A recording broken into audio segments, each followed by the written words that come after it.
சீதாபுரம் அப்படிங்கிற கிராமத்துல சூர்யா அப்படிங்கிற சின்ன பையன் இருந்தான். அவங்களோடது சின்ன விவசாய குடும்பம். அவனுக்கு அம்மா, அப்பா, ஒரு தங்கச்சி இருக்கா. அவனோட அப்பா விவசாயம் செஞ்சிட்டு இருக்கும்போது சூர்யா வாத்துகளை மேய்ச்சிக்கிட்டு குடும்பத்துக்கு உதவிகரமா இருந்தான். அவ வாத்துகளை வயலுக்கு பக்கத்திலேயே மேய்ச்சிட்டு போய் சாயந்தரம் வீட்டுக்கு ஓட்டிட்டு வந்துருவான். அப்படி மேய்ச்சிட்டு இருக்கும்போது வாத்து குஞ்சுகளை கழுகு சாப்பிட போதுன்னு ரொம்ப ஜாக்கிரதையா மேய்ச்சிட்டு இருந்தான். அந்த வாத்து கூட்டத்துல ஒரு வாத்துக்கு 3 குஞ்சுகள் இருந்தது. அதுங்க தானா வெளியில வந்து மேயிற அளவுக்கு பக்குவம் வராததால சூர்யா அதுங்கள கழுகு கிட்ட இருந்து காப்பாத்த முடியுங்கிற நம்பிக்கையில அதுங்கள கூட அதுங்களோட அம்மாவோட மேய்ச்சிக்கிட்டு வந்தான். ஒரு நாள் மத்திய வேளையில ஒரு கழுகு அந்த 3 வாத்து குஞ்சுகளையும் பாத்துருச்சு. இன்னைக்கு எப்படியாவது இந்த 3ல ஒன்னையாச்சும் சாப்பிடணும்னு நினைச்சது. சூர்யா தூரமா இருந்த சமயத்துல பறந்து வந்து அதுங்க மேல பாஞ்சுது. அதுங்க சத்தம் போட்டுக்கிட்டே அங்கிருந்து ஓடிடுச்சுங்க. ஆனாலும் அந்த கழுகு ஒரு வாத்து குஞ்ச காலால தூக்கிட்டு போயிடுச்சு. அத கேட்ட தூரத்துல இருந்த சூர்யா தன்னோட கையில இருந்த குச்ச தூக்கி எறிஞ்சான். அது நேரா கழுகோட காலை தாக்குறதுனால வாத்து குஞ்சு மேல இருந்து கீழே விழுந்தது. கீழே விழுந்த வாத்து குஞ்சு நேரா ஒரு கிணத்துக்குள்ள விழுந்தது. அந்த கிணறு ரொம்ப ஆழமானது. அந்த வாத்து குஞ்சு கால்ல அடிபட்டதுனால அதால நீந்த முடியாம தவிச்சுது.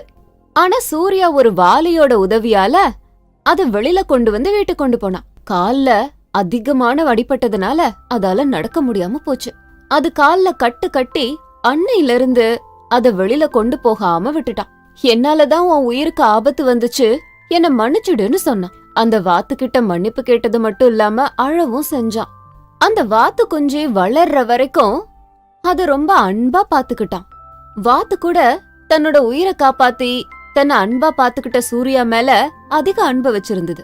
நம்ம கூட முட்டை எல்லாம் போட்டு சூர்யாவுக்கு கொஞ்சம் உதவி செஞ்சு அவனோட சுமைய குறைக்கணும்னு நினைச்சது.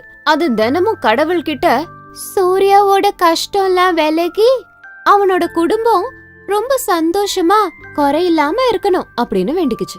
சூர்யாவோட அப்பா, சூர்யா, விவசாயத்துல ரொம்ப நஷ்டம் வந்துருச்சுப்பா.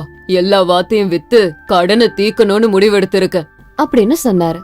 அதுக்கு சூர்யா, அப்பா, அதுங்க போட்ட முட்டையால கொஞ்ச நாள் நம்ம கஷ்டம் இல்லாம வாழ்ந்தோம். வேணாப்பா, கொஞ்சம் யோசிச்சு பாருங்க அப்படின்னு சொன்னான். சூர்யாவோட அப்பா, சூர்யா, உன்னோட வருத்தம் எனக்கு புரியுது. கடனை தீர்த்தா கஞ்சி குடிச்சு கூட வாழ்ந்துடலாம், வட்டி கட்ட முடியலடா. நீ யோசிச்சு பாரு அப்படின்னு சொன்னாரு. அதுக்கு சூர்யா, சரிப்பா, நான் நல்லா யோசிக்கிறேன். ஆனா ஒரே ஒரு வார்த்தை மட்டும் நம்ம வச்சுக்கலாமா அப்படின்னு சொன்னான். அத கேட்டதும் அந்த வாத்துக்கு சூர்யா மேல இருந்த அன்பு ரெட்டிப்பாயிடுச்சு. திரும்பவும் கடவுள் கிட்ட, எனக்கு எப்படியாவது நிறைய முட்டை இட்டு இந்த குடும்ப கஷ்டத்தை தீக்க செய் சுவாமி அப்படின்னு வேண்டிக்குச்சு. கொஞ்ச நாள் போச்சு. அந்த வாத்து முட்டை போடவும் ஆரம்பிச்சுது. அது போட்ட முட்டைய பார்த்து சூர்யா ரொம்ப ஆச்சரியப்பட்டான். ஏன்னா அது ஒரு தங்க முட்டை. அப்ப சூர்யா, வாத்து எப்படி தங்க முட்டை போட்டுச்சு? நான் சுயநனவோட தான் இருக்கேனா? ஏன் ஒருத்தனுக்கு தான் அப்படி தோணுதா? சரி, இன்னொரு முட்டை போடுற வரைக்கும் இந்த விஷயத்த யார்கிட்டயும் சொல்லக்கூடாது அப்படின்னு நினைச்சுக்கிட்டான். வாத்து இன்னொரு முட்டையும் போட்டுச்சு. ஆச்சரியம் பாருங்க, அதுவும் தங்க முட்டைதான். சூர்யா அந்த வாத்துக்கு முத்தம் கொடுத்து, என் கஷ்டத்தை போக்குறதுக்கு தான் கடவுள் ஓ ரூபத்துல வந்திருக்காரு அப்படின்னு ஆனந்தத்தோட சொல்லி அம்மா, அப்பா, தங்கச்சி கிட்ட அந்த தங்க முட்டைய காமிச்சு, நம்ம கஷ்டத்தை இந்த வாத்து போக்க போகுது, நமக்காக தான் இந்த தங்க முட்டைய போட்டுச்சு அப்படின்னு சொன்னான். முதல் நாள் அவங்க எல்லாம் ரொம்ப ஆச்சரியப்பட்டாங்க.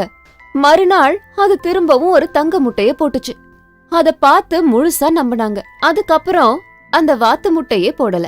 சூர்யா குடும்பம் அந்த வாத்து முட்டைய வித்ததால வந்த பணத்தால ரொம்ப சந்தோஷமா இருந்தாங்க. வீடு வாசல்னு வாங்குறது மட்டும் இல்லாம இதுக்கு முன்னாடி வித்த அந்த வாத்துகளை கூட திரும்பவும் வாங்கிக்கிட்டாங்க. அந்த வாத்து திரும்பவும் தங்க முட்டை இடணும்னு சூர்யா அவனோட குடும்பம் யாருமே வேண்டிக்கல.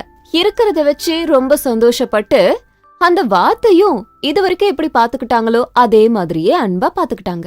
Please watch and subscribe to our channel and don't forget to tap the bell icon.